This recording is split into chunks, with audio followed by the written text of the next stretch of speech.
ओं नमो भगवते वासुदेवाय। आज आम विवाह संबंध में गोटे आलोचना करवा। अनुलोम विवाह प्रतिलोम विवाह। प्रथमे आम अनुलोम विवाह उपरे बर्तमान आम आलोचना करवा। क्या पसंद हो पारे, कार पसंद न हो पारे, से कथा निज उपर निर्भर करुच्ची। समय नहीं गति करा पड़ो, तथापि ज्ञान कर किसी असुविधा नहीं।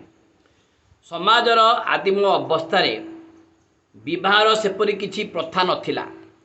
जहाँ जना पड़े प्राक वैदिक जुगरु विवाह प्रथा प्रचलित होई आसुअछि।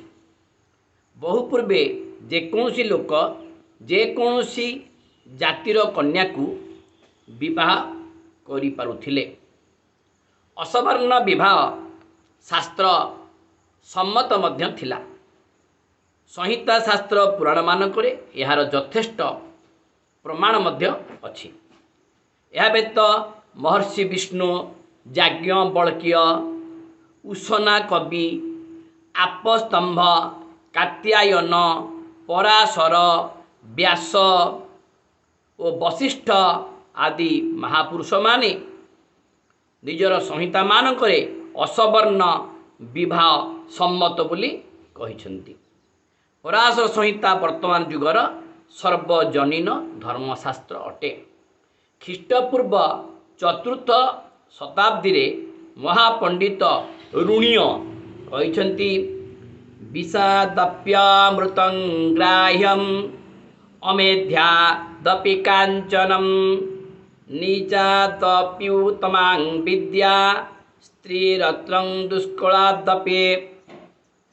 महानिर्वाण तंत्र रे शैव विवाह रे बयस और जातिर विचार नहीं।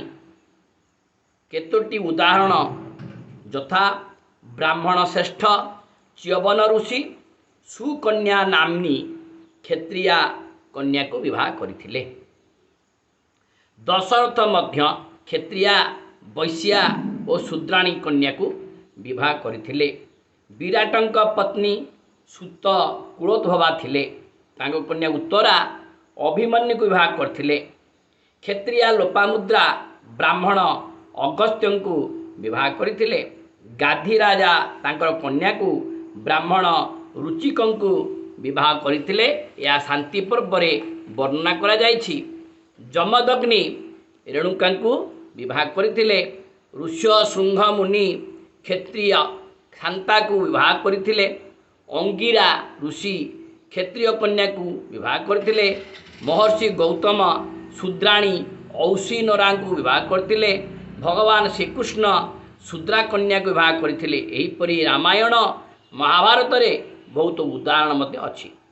वर्तमान मालाबर प्रदेशर नंबूदरी ब्राह्मणंकर ज्येष्ठ पुत्र व्यतीत आउ समस्ते नीच कूल विवाह करती। तथापि सेमाने ब्राह्मण बोली परिचित। 1100 शताब्दी रे मध्य असवर्ण विवाह थिला।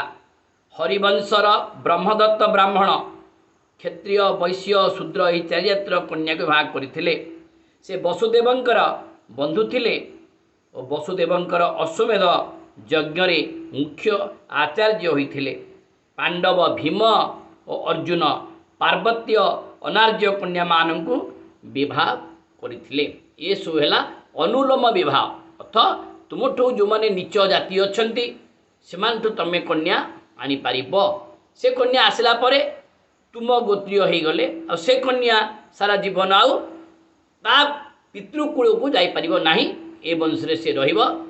तेणु ये गोत्र अनुसार से तार समस्त कार्य हो पार। या शास्त्र सम्मत अटे। किए ग्रहण करि पारंती, किए ग्रहण न करि पारंती। ओं नमो भगवते वासुदेवाय।